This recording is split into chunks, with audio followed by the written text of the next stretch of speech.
बहुत ज्यादा बोलने वाली बहू। अरे ये क्या कर रही हो दीदी? उठ रहा हूँ ना। पिछले 1 घंटे से सुन रही हूँ, उठ रहा हूँ, जल्दी उठ। दिव्या, सुगंधा तैयार हो गई है, स्कूल छोड़कर आ, बस नहीं आएगी आज। जा रही हूँ पापा, पहले अंकित को उठाकर दूध दे दो। पापा ये अंकित को उठाना जरूरी है, इसकी हर क्लास जरूरी है। पता है पापा, ये पढ़ेगा ना तभी ये ठीक रहेगा, नहीं तो मोहल्ले के लड़के जानते हैं ना आप। अरे सोने देना दिव्या बिटिया, कल रात में थक गया था, पढ़ाई कर रहा था, मैंने देखा था। आपने सिर्फ देखा था, मैंने हर 2 घंटे में इसे कॉफी दी है कि सो ना जाए। आज अब परीक्षा है तो उठ नहीं रहा। पापा देखिए ये गलत बात है। कोई मुझे स्कूल छोड़कर आएगा या फिर मैं अकेली चली जाऊं? अरे नहीं, जमाना ठीक नहीं है, मैं चल रही हूँ ना तेरे साथ। दिव्या, जो कि खुद मुश्किल से 16 साल की थी, अपनी 12 साल की बहन का हाथ पकड़कर उसे स्कूल ले जाती है। जब वो वापस आ रही होती है तो हाय रे, कहाँ भागी जा रही है? कितनी सुंदर है, मेरी गर्लफ्रेंड बन जा। ये चप्पल देखिए 10 नंबर की है, तेरे मुंह पर पूरी छाप दूंगी, समझा? चल। और हाँ, गर्लफ्रेंड, शक्ल देखिए तेरी, कैसा लगता है? सुअर समझ में आता है ना? अभी कितना बकवास बोलती है। चल, सॉरी बहन, माफ कर दो। ये है हमारी दिव्या, जिसकी माँ अब नहीं रही, पिता है लेकिन बीमार, और साथ में छोटे भाई बहन। लेकिन दिव्या ने सभी की जिम्मेदारी एक माँ की तरह निभाई।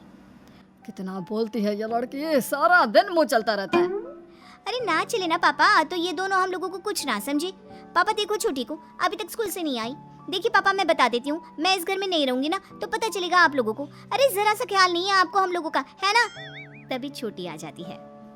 कहाँ गई थी, क्यों देर हो गई? कितनी बार बोला है वक्त से घर आया कर। चिंता हो जाती है, पापा को तो कुछ नहीं, मैं परेशान हो जाती हूँ। वैसे पापा भी होते होंगे, है ना पापा? फिर बताते क्यों नहीं आप, बोलिए। अरे कहाँ देर हुई है दिव्या, 1 ही तो बज रहा है। नहीं पापा, 5 मिनट ऊपर हो गए।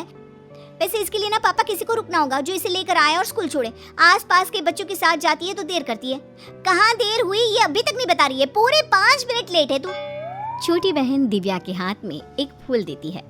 दीदी, आपके लिए फूल तोड़ रही थी, देखिए चोट भी लग गई। दिव्या माँ की तरह छोटी बहन को गले लगा लेती है।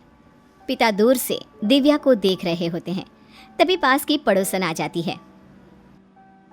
दिव्या बेटी नहीं है क्या घर में? शांति छाई हुई है।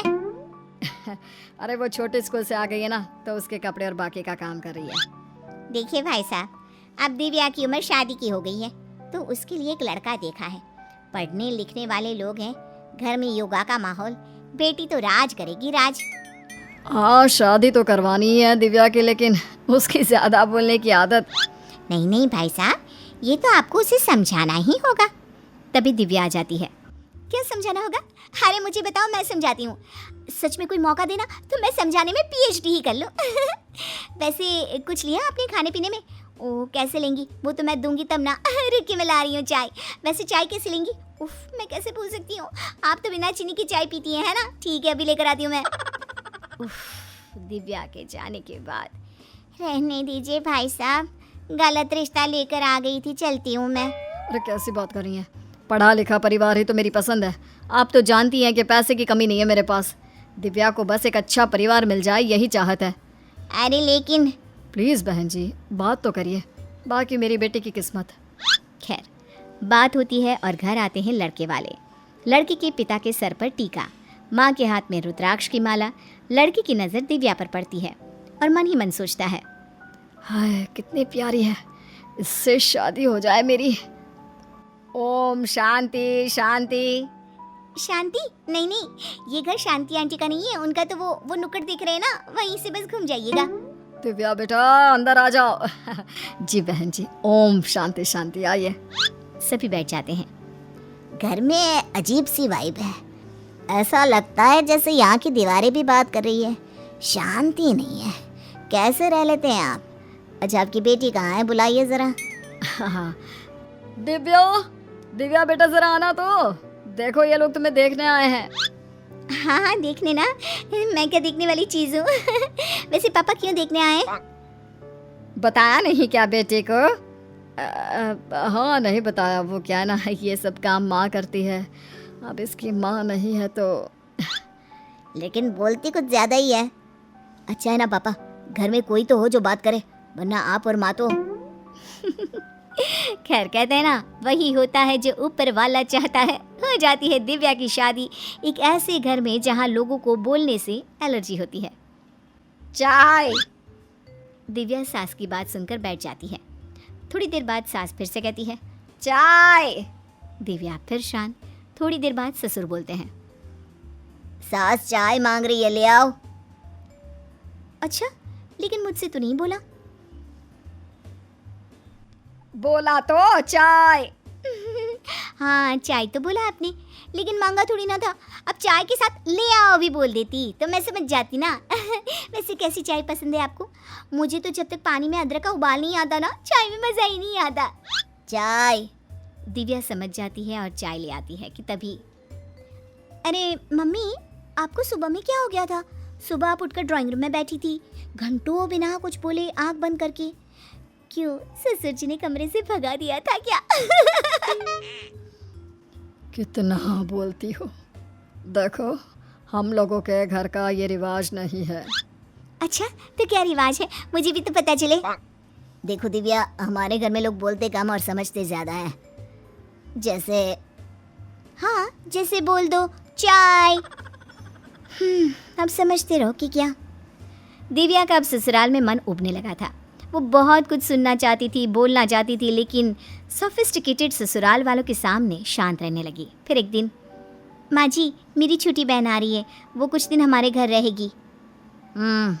ये बोलकर वो चली जाती है। अब क्या समझा जाए? क्या कह गई है? क्या बोलती है, क्या समझा जाए? ये भगवान, कहाँ फंसा दिया मुझे। तभी छोटी बहन आ जाती है, जिसे देखकर दिव्या उछल पड़ती है। हाय रे मेरी प्यारी राजकुमारी, तुझे देखे कितना वक्त हो गया था। कहाँ रहती है तू?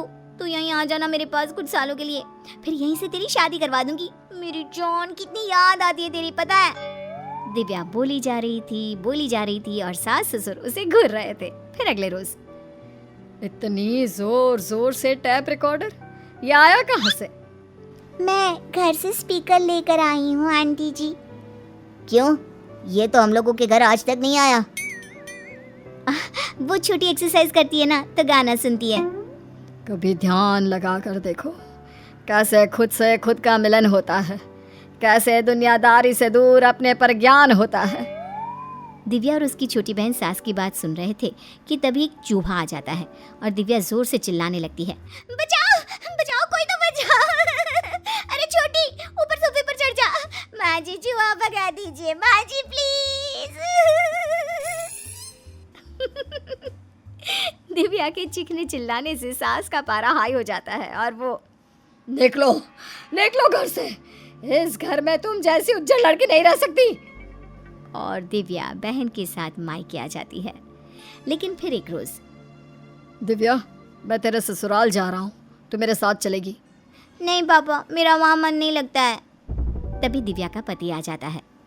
और मेरा तुम्हारे बिना दिव्या, घर चलो प्लीज। सभी घर जाते हैं जहाँ सास, इस बार आई हो तो अच्छे से रहना। अच्छा हुआ भाई साहब आप भी आ गए। इसे समझा दीजिए इस घर में शांत रहना पड़ेगा और ध्यान लगाना पड़ेगा शांति के लिए। यह बेचारी छोटी सी थी, तब माँ नहीं रही। अपने छोटे भाई बहनों को उसने माँ की तरह पाला। सारा दिन उन लोगों के पीछे लगी रहती थी। अगर वो ना चिल्लाती तो घर कैसे चलता। अब सास को पिता की बात समझ में आती है। उन्हें अपनी गलती का एहसास होता है। मुझे माफ़ कर दीजिए।